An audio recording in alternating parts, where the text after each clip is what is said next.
This year, I will be learning 5 new languages from scratch. My new language resolutions are passing 4 C1 exams. Do they sound unrealistic goals? Yes, but remember, shoot for the moon. Even if you miss, you land among the stars.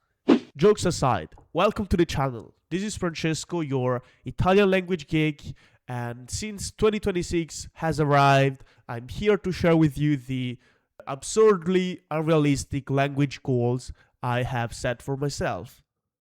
A quick spoiler, I'm not even sure I'll manage half of them. Having said that, let's start with the first language.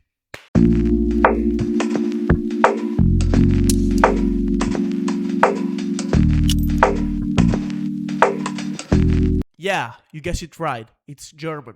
And I know you might think now, wow Francesco, I thought you already spoke some good German. The reality is I kinda do, but not as well as I'd love to.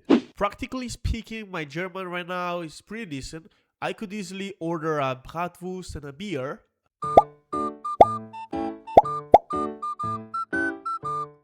But not good enough to read The Essence of Christianity by Feuerbach auf Deutsch, which is why I'm forced to spend my lonely nights reading it in Italian.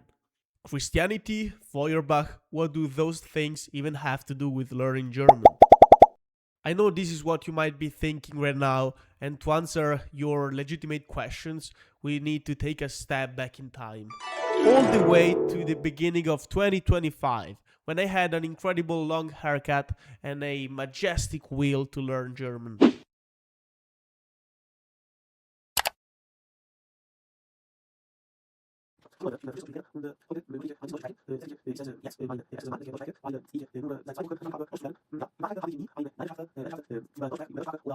Aber als ich alleine die deutsche Philosophie erwunden habe, habe ich mich viel dafür interessiert.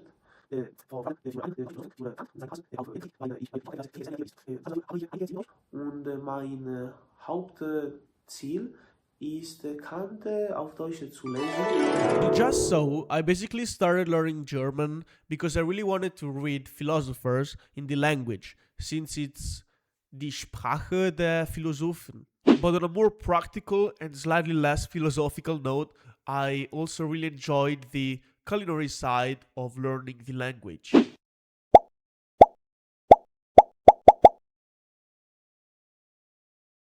Philosophical and slightly less philosophical things aside, what are the real goals I have set for myself regarding German?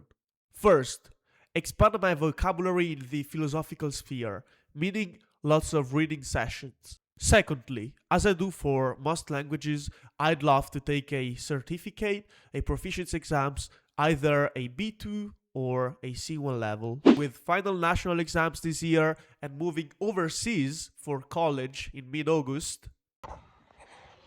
So, when I recorded the video, I didn't know that yet, but I have recently been admitted to the Barret Scholars Program, which is a gap year program. And so actually next year, I will be traveling all around the world, visiting pretty much every continent. And so subscribe if you don't want to miss some cool travel stuff. This last goal belongs to the more unrealistic category for this video. And now the second language my already consumed energies will be spent on during nighttime is... You'll find out in a second.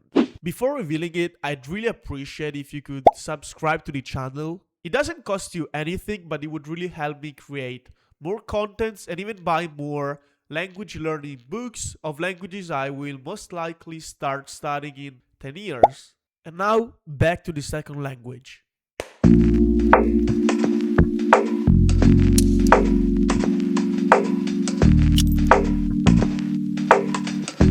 Turkish or Türkçe. I know this one is completely new for me, and unlike German, the reasons behind it are kinda vague. Initially, I became really interested about Turkish culture because of some paintings I saw by the French painter Jérôme, who depicted scenes from the Ottoman Empire.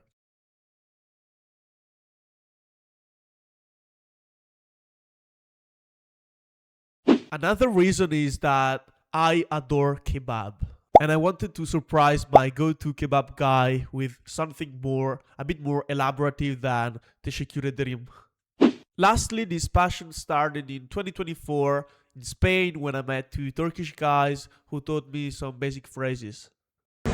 Merhaba, ben İtalyanım. Türk bayramını seviyorum. İtalyan arkadaşından mutlu yıllar. Berkay. Eyvallah. But on top of all that, I wanted to try something new linguistically. Learning a language similar to your own sounds cool because it doesn't take too much time. But what about learning one that works completely differently? In fact, Turkish is an agglutinative language, meaning that you can express multiple concepts just by adding suffixes together. Let me give you an example. Let's take the word ev, which means house. If we add ler, it becomes evler, meaning houses. If we add im, it becomes evlerim, meaning my houses. If we add den, it becomes evlerim den, meaning from my houses. And this is why we add suffixes to our root word to change its meaning. So, besides the introduction, what are my main goals with Turkish this year? So, to start well, I enrolled in a beginner intensive Turkish course that basically cost me all the money I received for Christmas, but I hope it was worth it. So, practically speaking, my main goal is to reach an A2 level where I'll be able to handle pretty basic conversations and hopefully order some non-spicy kebabs at my go-to place. And now that we are done with Turkish, let's move on to the third language.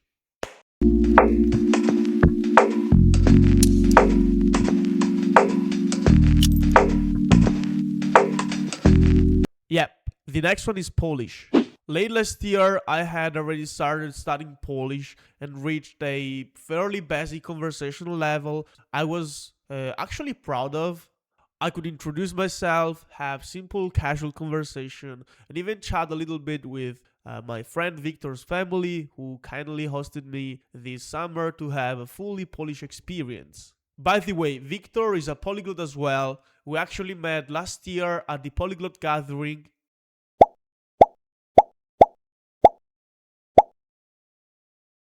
And he also has a language learning Instagram account, so if you're interested, go check it out in the description. Back to Polish. To be honest, lately I didn't have as much time to focus on it as I expected. But I guess that's the beauty of life, letting yourself be surprised by where life takes you. Practically speaking, I have two concrete goals for this year. So first, finishing these two books that I bought in Poland this summer. Yes, they're probably among the best resources out there to learn Polish, and you can easily find them on Amazon. I think I could realistically reach a B1 level with these books and immersion. Secondly, I'm really looking forward to going back to Poland and being able to speak proper Polish to order literally anything at Żabka. And if you don't know what Żabka is, you definitely live under a rock and are missing out on something in your life. Which is also why I linked the official Żabka website in the description. Having covered the main languages, and since the title of the video is Unrealistic Goals, I also thought of adding two final ones. I'm pretty sure I won't improve them that much this year, but I will definitely try to do my best. Those are Chinese and Ukrainian. My relationship with Mandarin is based on alternating phases of love and hate. I started back in 2023 and managed to reach an A2 level, but never really had the chance to expand my knowledge. If not this year, hopefully next year I'll be able to level it up. As for Ukrainian, I feel I can speak it quite comfortably now, mostly thanks to my Russian knowledge, but it definitely still needs work. So that's it for this video. As I said, I hope to achieve everything I have set out to do, but with so many changes happening in my life this year, I'd already be happy if I managed to accomplish even half of these goals. Let me know in the comments what your language goals for 2026 are. The crazier, the better. I will read them all. And if you enjoyed this chaotic update, consider subscribing and turning on notifications so you don't miss the progress along the way. See you in the next video. Ciao!